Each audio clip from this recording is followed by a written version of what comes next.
ఓం మహాగణాధిపతయే నమః. ఓం గురుభ్యో నమః. ఓం శ్రీమాత్రే నమః.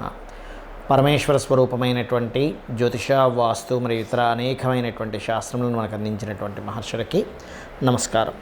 హయగ్రీవ హయగ్రీవ హయగ్రీవేతి యోవధేత్ తస్య నిస్సరతే వాణీ జహ్నుకన్యా ప్రవాహవత్.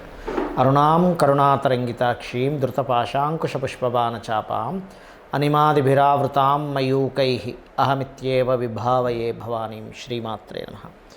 ప్రేక్షకులకి ఆ లలితాంబిక అమ్మవారి యొక్క అనుగ్రహం పరిపూర్ణంగా కలగాలని మనస్ఫూర్తిగా కోరుకుంటూ మనం ఈరోజు చెప్పుకోబోయే టాపిక్ ఏమిటంటే, కుంభరాశిలో శని వక్రగతిలో ఉంటూ మనకి అక్కడి నుంచి 6వ స్థానంలో కుజుడు ఎంటర్ అవుతూ, ప్రజెంట్ అయితే కుంభం నుంచి 5వ స్థానంలో శని ఉన్నాడు, కుజుడు ఉన్నాడు. తన శని వక్రించినందుకు తన యొక్క కాంబినేషన్, తన యొక్క దృష్టి 5-9 యాక్సెస్లో ఉంటూ, దాని తర్వాత అక్టోబర్ 20వ తేదీ నుంచి కుజుడు కర్కాటక రాశిలోకి వస్తాడు. అలా కర్కాటక రాశిలో నీచంలో ఉన్నప్పుడు కుజుడి మీద దృష్టి ఉన్నందుకు అసలు ద్వాదశ లగ్నాల వారు ఏ విషయాల పట్ల జాగ్రత్తగా ఉండాలి, ఏ విషయాల్లో బాగుంటుంది, మరియు అదేవిధంగా ఏ పరిహార మార్గం చేసుకోవాలి, ఈ యొక్క విషయాలు చెప్తుంది నేనైనప్పటికీ కూడా చెప్పిస్తుంది సాక్షాత్ లలిత అమ్మవారిగా భావిస్తూ ఒక్కొక్క లగ్నం గురించి, లగ్నం తెలియని వారి రాశి గురించి తెలుసుకుందాం. కర్కాటక లగ్నము, కర్కాటక రాశి. కర్కాటకం వారికి ముఖ్యంగా ఈ లగ్నంలో పుట్టారు. ముఖ్యంగా ఈ లగ్నానికి ఉండే గొప్ప లక్షణం ఏంటంటే అలర్ట్నెస్ ఎక్కువగా ఉంటుంది. ఎక్కువ అలర్ట్నెస్, మదర్లీ నేచర్ ఎక్కువగా ఉంటుంది. అలాంటి మీకు 20 అక్టోబర్ వరకు 12లో కుజుడు నడుస్తున్నాడు. 20 అక్టోబర్ నుంచి లగ్నంలో కుజుడు నడుస్తాడు. అష్టమశని నడుస్తుంది. అయితే అష్టమశని సర్వసాధారణంగా నడవడం వేరు, కుజుడు దృష్టితో నడవడం వేరు. అంటే ఏమిటి, ఏం చేయాలండి ఈ అష్టమశని సమయంలో? కుజుడు దృష్టి ఉన్నప్పుడు అంటే వాహనం మీద వెళ్ళేటప్పుడు జాగ్రత్తగా వెళ్ళండి. ఇన్సూరెన్సెస్ పే చేయాల్సింది సకాలంలో పే చేయండి. అలా అదేవిధంగా 12లో కుజుడు ఉన్నప్పుడు మాత్రం ఇన్వెస్ట్మెంట్స్ చేసేటప్పుడు కాస్త జాగ్రత్తగా ఉన్నాడు. అక్టోబర్ 20 వరకు. అక్టోబర్ 20 నుంచి ఎప్పుడైతే రాశిలో కుజుడు సంచరిస్తాడో అక్కడ ఏంటంటే హెక్టిక్ అంటే ఏమిటి, అబ్బా ఏమిట్రా బాబు ఈ స్ట్రెస్ అన్నట్టుగా ఉంటుంది. మరి ఆ స్ట్రెస్ నుంచి బయటపడాలి అంటే చాలా సింపుల్గా ఒక మంత్రం చేసుకోండి. ఏమిటది అంటే, మీరు గుర్తుపెట్టుకోండి, ఓం అష్టమీ చంద్ర విభ్రాజ దళికస్థల శోభితాయై నమః. ఈ మంత్రం చేసుకోండి. ఎంతటి స్ట్రెస్ ఉన్నా క్లియర్ అయిపోతుంది. లేదు ఓం మనస్వినే నమః చేసుకోండి. మరి అష్టమ శనికి సంబంధించిన ప్రభావం ఏమిటండి, ఏం చేయాలి? ఒకటే గుర్తుపెట్టుకోండి. ఒకటి మెంటల్గా ఫిక్స్ అవ్వండి. వర్క్స్ కొంచెం స్లో అవుతుంటాయి, వర్క్ కొంచెం స్ట్రెస్ అవుతుంటుంది. కానీ దీనివల్ల ఫ్యూచర్లో కలిగేటువంటిది ఏమిటంటే, మీ అంత ఓపిక గల వ్యక్తి ఇంకోరు ఉండరు. అట్లా తయారు చేస్తుంది ఈ గ్రహస్థితి అనేటువంటిది. అలాగే ఇన్సూరెన్సెస్ మూలంగా మీరు ఏం పొందగలరో అర్థం చేసుకొని, ఇన్సూరెన్సెస్ మూలంగా ఫ్యూచర్లో అంటే ఈ 5-6 నెలల తర్వాత ఉండేటువంటి కాలం మీకు ఆ యొక్క ఎనర్జీని, ఆ యొక్క లైఫ్లో ఆ స్ట్రాంగ్నెస్ని ఇస్తూ ఉంటుంది. అలాగే కొంచెం వెన్నుముక్క, బ్యాక్ పెయిన్ ఉండేటువంటి వాళ్ళు కూడా కొంత జాగ్రత్తగా ఉండాలి. వాహనం మీద స్పీడ్గా వెళ్ళొద్దని చెప్పాను. అయితే ఈ అష్టమ శని యొక్క ప్రభావం మీకు తగ్గాలి అంటే లక్ష్మీ నృసింహస్వామి యొక్క ఆరాధన చేయండి, లేదా ఓం స్కందాయ నమః నామస్మరణ చేయండి. లేదండి శనికి సంబంధించిన మంత్రము ఏదైనా ఇవ్వండి అని అనుకుంటే కనుక మీరు గోవుకి క్యారెట్స్, బెల్లము తినిపిస్తూ ఓం అనాకలిత సాదృశ్య చుబుకశ్రీ విరాజితాయ నమః చేయండి. అన్ని విధాలు బాగుంటుంది. ఈ శనికుజులు పరస్పర వీక్షణ, ఇది ఒక 4-5 నెలలు ఉంటుంది. కాంబినేషన్ ఇవన్నీ మనం చెప్పుకున్నాం.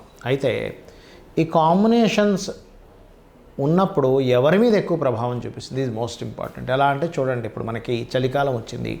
అందరికీ జలుబేం చేయదు. కొంతమందికి ఏమో ఎక్కువ జలుబు చేస్తే, కొంతమంది నార్మల్గానే ఉంటారు. ఎందుకు? వాళ్ళల్లో ఆ శక్తి ఉంది. తట్టుకునే శక్తి కొంతమందికి ఉంది, కొంతమందికి తట్టుకునే శక్తి లేదు. ఇన్ఫెక్షన్స్ వచ్చినప్పుడు కొంతమందికి వస్తుంది, కొంతమందికి రాదు. అంటే అర్థం ఏమిటంటే, వాళ్ళల్లో ఇన్బిల్ట్గా ఉన్నటువంటి శక్తి ఏదైతే ఉందో అది వాళ్ళని రూల్ చేస్తుంది. అది గుర్తుపెట్టుకోవాలి.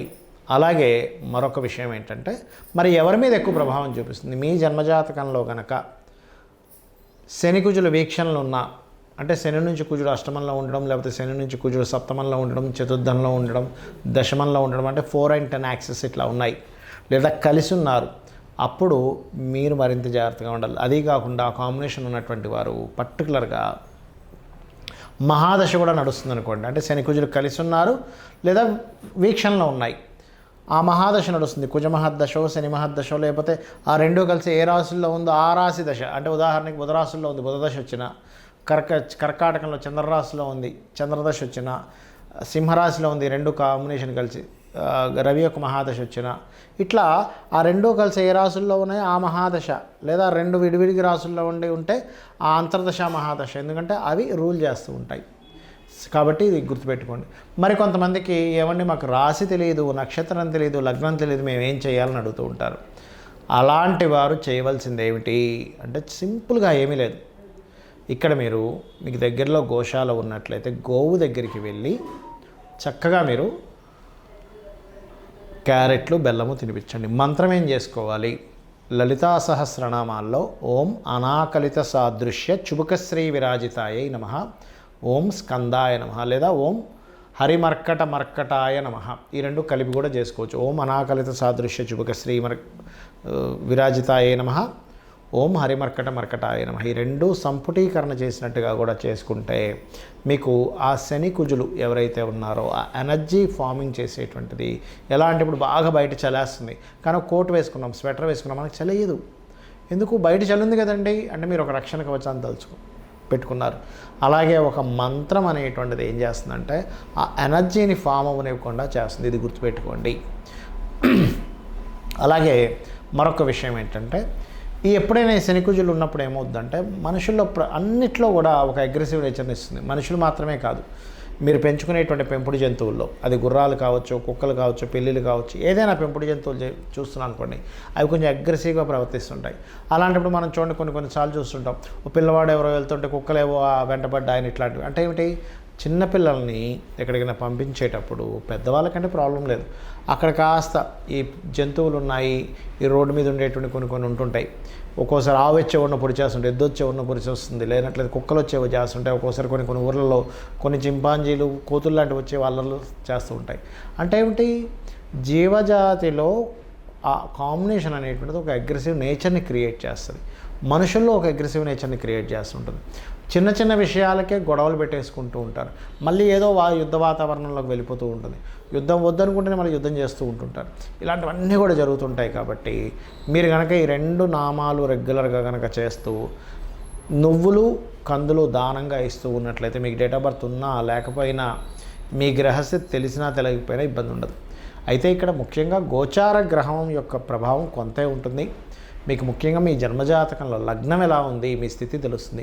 మీ ధనాధిపతి ఎలా ఉన్నాడు, మీరు ఏ రంగంలోకి వెళ్తే ధనం సంపాదిస్తారో తెలుస్తుంది. మీ సిబ్లింగ్ కారకుడు ఎలా ఉన్నాడు, మీకు సహకరించే వాళ్ళు ఎవరెవరో తెలుస్తుంది. మీ చతుర్థాధిపతి ఎలా ఉన్నాడు, మీరు గృహం ఎప్పుడు ఎక్కడ ఎలా కొనుక్కోవాలి, ఎందులో బాగుంటుంది ఎందులో బాగాదు అనే విషయం తెలుస్తుంది.